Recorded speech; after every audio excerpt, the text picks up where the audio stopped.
안녕하세요. 뻔뻔한목도빠입니다. 구독과 좋아요, 알림 설정, 회원가입 부탁드리겠습니다. 보유세 45% 인상에도 강남 집주인이 끝까지 버티겠다라는 스탠스를 지금 취하고 있습니다. 집값 추가 상승 기대감이 기저에 깔려 있다는 얘기죠. 이게 지금 보유세 45% 인상이 결국 보유세를 공식적으로 높여서 높아지는 것이 아니라 기본적으로 집값이 어마무시하게 뛰었기 때문에 집값 수준에 비해서 보유세가 더 이제 이렇게 올라가게 된다는 얘기죠. 그럼에도 불구하고 끝까지 버틴다. 왜냐? 집값이 또 끊임없이 올라갈 것이라는 기대감이 있기 때문에. 근데 이런 기대감은 지금 상황에서는 굉장히 좋지 않은 시그널을 줄 수가 있습니다. 계속적인 규제 압박이 가해져 올 가능성 높고, 지금 대출 규제 때문에 자금이 기본적으로 부동산 시장에 돌지 않기 때문에 많은 매수자들이 손절을 치는 지금 양상으로 가고 있어요. 거래량이 거의 뭐 8, 90% 급감하는 추세에 있는데, 이 상황에서 부동산 사이클 상에서의 이 변화만 보고 앞으로 집값이 예전처럼 더 오를 것이다라고 기대감을 갖는 것 자체가, 공포감을 상실한 것은 결국에 가서는 대비책을 세워둘 수 없는, 그냥 삭풍을 그대로 맞을 수밖에 없는 상황으로 변모가 될 수가 있거든요.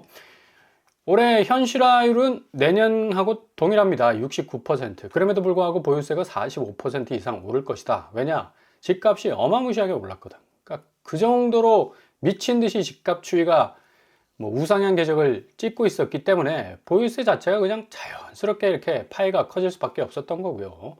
결국 뭐 반포자이, 대치동, 음마아파트 등등 해서 43% 상승할 것으로 예상이 됩니다. 그럼에도 불구하고 집주인들은 끝까지 버티겠다. 왜? 앞으로 집값이 더 오를 기대감이 있기 때문에. 그러나 그 기대감은 와르르 한꺼번에 무너질 가능성이 어느 때보다도 높다라는 것을 지금 여러 가지 지표들이 나타내 보여주고 있습니다. 일단 최고가 순위를 찍었던 1, 2, 3위에 있었던 강남구, 현대 1, 2차, 현대 6, 7차, 아이파크, 삼성 등등 해가지고 뭐 거의 100억대 가까운 아파트들이 이렇게 기라성 같이 가격대를 올려치기를 했으니까 당연히 보유세가 높아지는 뭐 그런 수순으로 가는 수밖에 없는 거고요. 근데 지금 기본적으로 가져야 될 게, 우리나라 사람들이 이 부동산에 대한 어떤 공포감이 좀 없어요.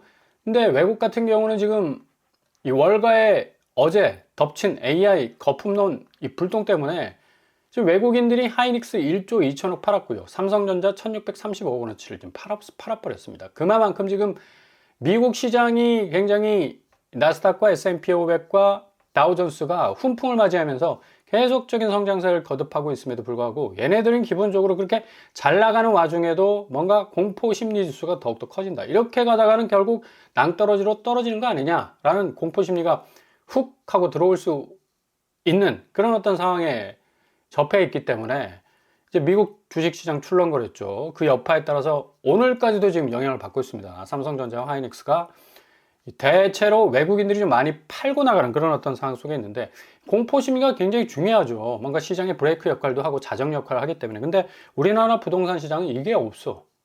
근데 결국 그런 공포심리를 갖지 못하는 시장은 어떻게 되느냐? 급락할 수밖에 없다는 얘기입니다.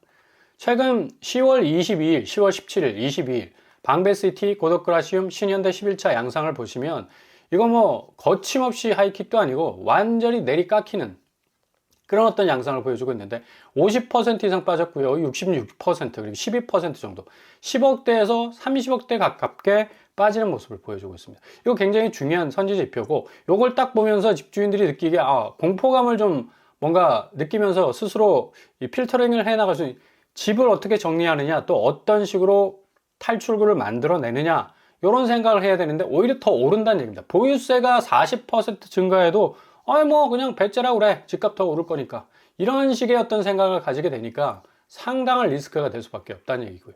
강남구 지금 거래량 보십시오. 딸랑 4건입니다. 그리고 서초구 역시도 한 건에 그치고 있죠. 그 정도로 지금 거래량 자체가 완전히 지금 쪼그라들고 있고, 매물량 역시도 지금 62,000에서 63,000건으로 올라치고 있습니다. 그러니까 거래량은 없고 매물이 이제 거의 투매 가까운 매물들이 본물 터지듯 나오기 시작한다면, 굉장히 시장은 강남권 뭐 여러 주요한 서울의 입지 아파트들 굉장히 영향을 받을 수밖에 없다는 얘기죠. 그래서 공포감을 상실한 시장은 그야말로 엄청난 위기를 맞을 수밖에 없다. 특별히 한국 부동산 시장은 이런 공포 심리 자체가 거의 뭐 상실된 것 아닙니까? 강남 3구와 마영성 아파트만 잡으면 그냥 모든 게 만사 오케이다 라고 생각을 하고 있기 때문에 이것 자체 발상 자체가 굉장히 위험하다는 걸 볼 수가 있겠고요. 일단 공시가격은 현실화율 동결을 시켰습니다. 그럼에도 불구하고 워낙에 서울 아파트가 많이 올랐기 때문에 보유세는 이제 급등하게 되는데 마포 레미안 프루지오가 39%, 레미안 옥슬리버젠 39%, 음마아파트 43%, 반포자이 40%. 대체적으로 내년 보유세는 40% 가까이 인상되게 됩니다. 이거 뭐 세제 개편 전혀 하지 않았고 또 뭐 공정시장 가액 비율 조정하지도 않음에도 불구하고 이렇게 자연스럽게 올라갔다는 얘기는 결국에 와서는 서울의 아파트가 얼마나 꼭지점을 지금 찍고 있는지를 고스란히 지금 보여주고 있는 그런 어떤 사실이라고 볼 수가 있습니다. 한강벨트 중심으로 해서 이런 현상이 일어났고 당연히 대상 아파트 보유세는 뭐 크게 늘어날 수밖에 없는 그런 어떤 상황으로 지금 치닫고 있죠. 일단은 공시가격은 묶어놨더라도 공정시장 가액 비율이 또 남아 있습니다. 이거 앞으로 과세, 그러니까 보유세 과세 기준을 정할 때 굉장히 중요한 가액 비율인데 지금 현재 60%인데 80%로 올려치면 20%더 플러스 해버리면 그냥 완전히 뒤통수 맞는 겁니다. 보유세 자체가 어마무시하게 더 올라갈 수 있다는 얘기입니다. 지금 공시가격 그대로 동결했다고 안심하기에는 굉장히 이르다. 지금 시장 자체가 불투명한 상황이기 때문에 공정시장 가액 비율을 건드리게 된다면 기존에 아파트값 올라가서 내는 보유세 플러스 공정시장 가액 비율 더해져서 보유세 부분은 뭐 거의 핵폭탄급 위력을 가질 가능성이 높게 됩니다. 일단 공시가격은 정부가 산정한 부동산 가격이죠. 공정시장 가액 비율은 60에서 80, 100% 사이로 조정할 수 있는 과세 표준을 정하는 비율입니다. 공시가격은 동결하기로 정해졌고 공정시장 가액 비율은 아직 물음표입니다. 그래서 앞으로 향후 부동산 시장이 어떤 식으로 진행이 될 것인지에 따라서 공정시장 가액 비율은 조정이 될 가능성이 어느 때보다도 높다고 할 수가 있겠죠. 자, 이런 상황에서 지금 잠실, 엘리트라고 불리는 아파트들 전혀 이런 곳들은 1mm도 안 떨어지는 곳이었습니다. 근데 11월 달 들어서 1억 7천 하락하는 잠실 엘스 실거래가를 보여주고 있고요. 리센츠 역시도 10월 25일 5억 1천만 원 하락했습니다. 무려 14% 빠졌죠. 35억에서 30억. 물론 뭐 1층이라는 저층에 핸디캡이 있는 그런 거래라고 하기는 하겠지만 그럼에도 불구하고 굉장히 의미가 있는 그런 수치다. 트리지움 역시도 33억에서 30억 가까이 한 2억 5천 정도 빠졌습니다. 10월 31일 거래네요. 이렇게 엘리트는 송파구에서 가장 강력한 시세 견인력을 가지고 있는 아파트들 아닙니까? 절대로 그 시선이 그냥 목에 기부수를 한 것처럼 위만 바라볼 뿐이지 절대로 아래로 내려칠 수 없는 그런 아파트들인데 이런 식으로 리센츠 같은 경우는 5억 이상 빠진다는 건 굉장한 의미를 담고 있는 그런 거래가라고 할 수가 있겠습니다. 자, 강남구, 송파구, 그리고 양천구 등등 해가지고 서울의 핵심 입지에 있는 아파트들 지금 2주일 상간의 거래를 보더라도 7억 빠지고요. 5억 빠지고 4억 빠지고 4억, 3억, 3억 이런 식으로 갑니다. 파이 자체가 굉장히 지금 커지고 있는 걸 볼 수가 있죠.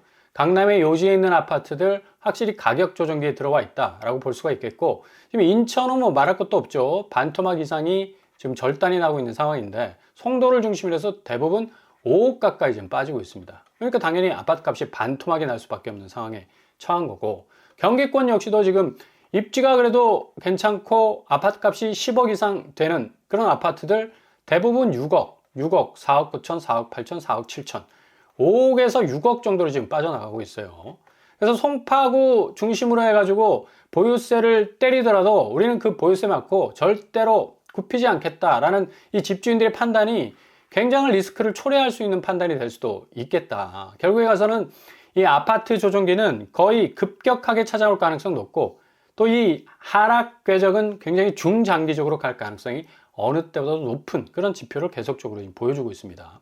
오른다 하는데 도대체 어디가 오르는지 분명한 스팟을 말해주지 않고 계속 오른데 무슨 뭐 인디안 기우제 하는 것도 아니고 실질적으로 지금 떨어지는 지표를 보면서 지금 앞으로 아파트 시장이 어떤 식으로 전개가 될지에 대한 위기감을 느껴야 되는데 오히려 뭐 배째라식으로 나가니까 정부 입장에서는 일단 그린벨트를 풀고 서울에서 가장 요지에 있는 입지에서 아파트 사업 추진하겠다. 국토부에서 발표를 했죠. 적극적으로 의견을 청취를 해가지고 사업을 밀고 나가겠다고 했는데, 여기 특별히 서울시 신규 택지 후보지 중에 서리풀 공공주택지구에 대한 드라이브를 확실하게 걸게 됐습니다. 여기 무려 뭐 67만 평입니다. 여기 그린벨트 다 해제해버리면 양재 시민의 숲역이 있는 거의 뭐 서울의 가장 핵심적 입지 아닙니까? 무려 2만 가구 공급을 할 수가 있습니다. 국토부에서 뭐 시급하게 발표를 했는데 총 2만 세대, 11,000세대는 임대로 돌리고요. 9,000세대는 일반 분양이다. 뭐 임대로 들어가실 분들은 뭐 임대로 저렴하게 들어갈 가능성 또 기회를 잡을 수 있겠고, 일단은 분양 같은 경우는 이익공유형과 지분적립 포함해서 3억 초반 분양가도 나올 수가 있습니다.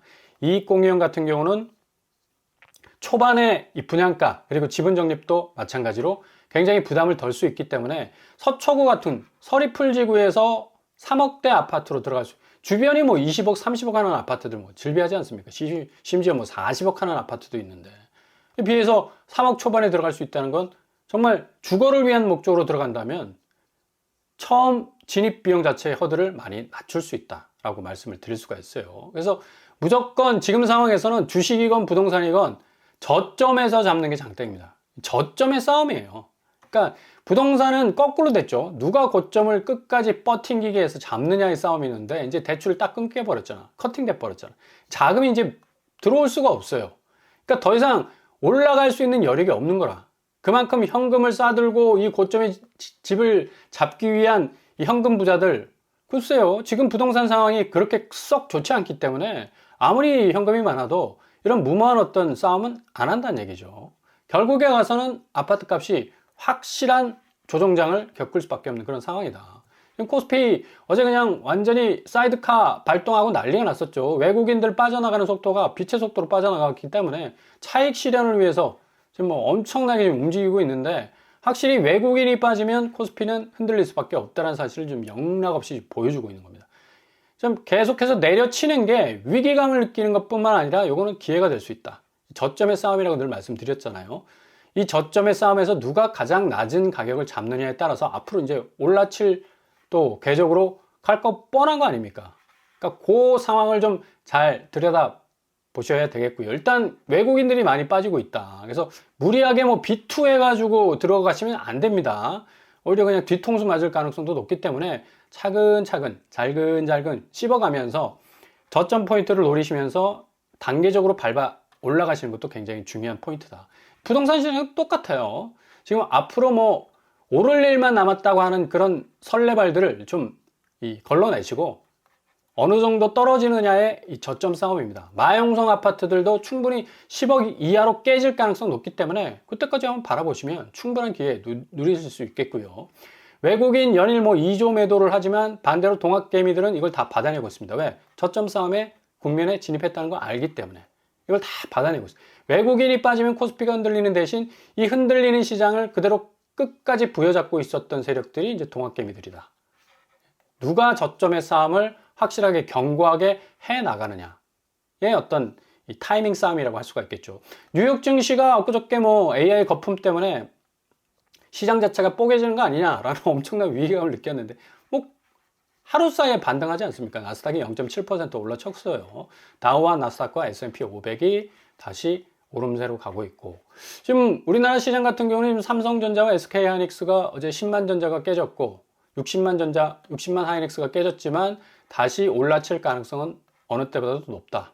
그래서 요거는 너무 올랐기 때문에 고점에서 사기는 좀 부담스러웠는데 저점으로 내려오니까, 그러니까 부동산 시장하고 딱 연계해서 생각하시면 굉장히 좋을 것 같습니다.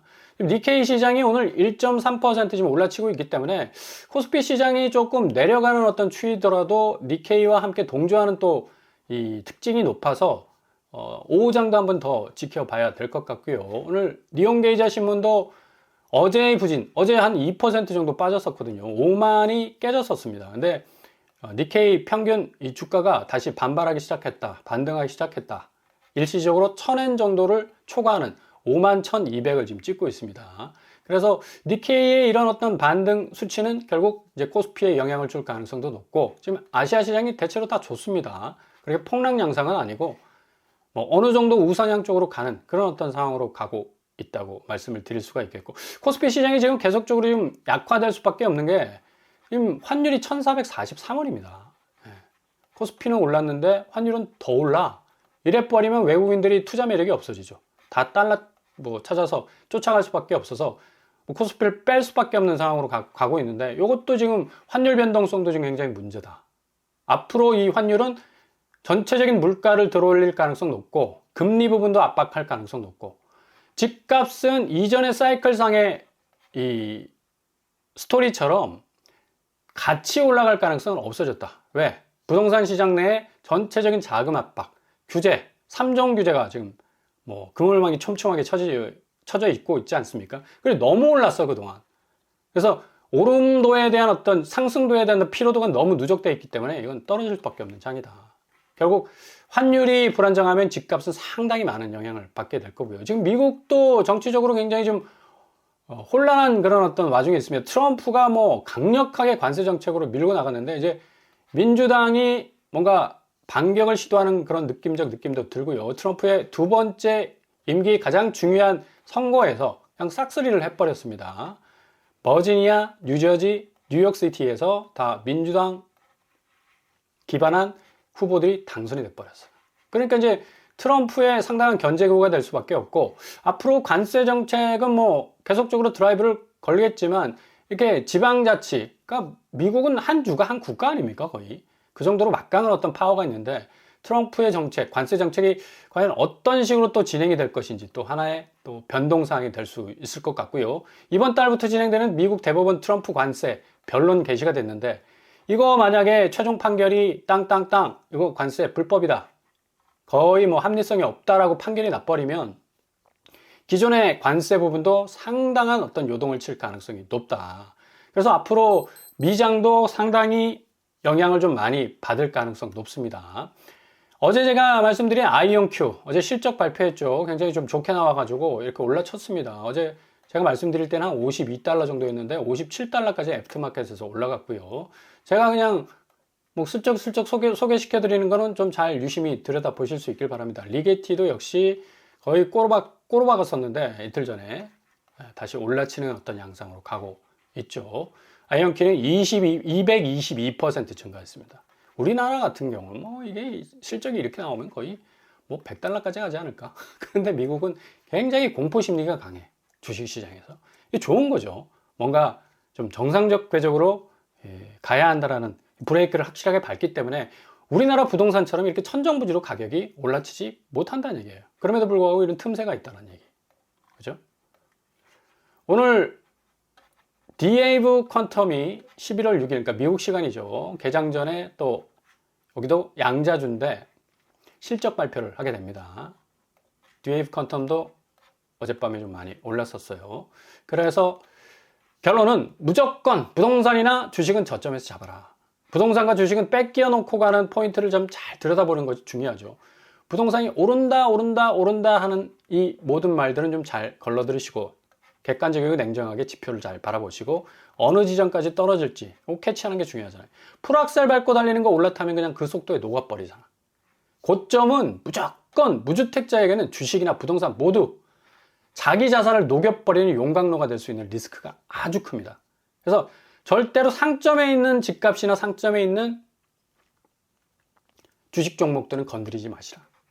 떨어질 때까지 차분하게 기다리시다가 그거 캐치해버리시면 굉장한 어떤 기회가 될 수가 있다는 얘기입니다. 잘 들여다보시고 골든타임 잡으실 수 있길 바랍니다.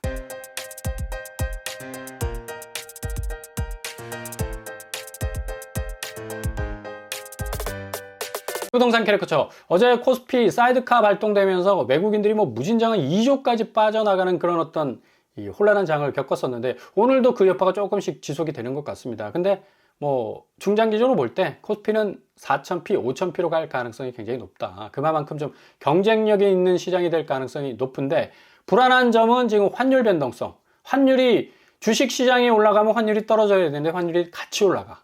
이렇게 되면 이 외국인 투자가들이 한국 시장의 매력을 못 느낍니다. 이런 변동성이 또 있고, 관세 부분도 어떻게 될지, 이 향후 반도체주, 우리나라는 지금 먹거리가 반도체 아닙니까? 삼성전자와 SK하이닉스 또 운명이 달려있는 그런 어떤 이 포인트가 있겠고요. 좀 잘 지켜보시고, 부동산 역시도 지금 뭐 올라간다 하는데 전혀 그렇지 않습니다. 누가 저점을 잡느냐의 싸움입니다. 잘 지켜보시면서 확실한 기회를 잡아 나가실 수 있길 바랍니다. 오늘도 응원합니다. 항상 여러분의 길이 꽃길만 되실 수 있길 바랍니다. 이상 뻔뻔한 먹도 빵을 마치겠습니다. 구독과 좋아요 부탁드립니다. 감사합니다.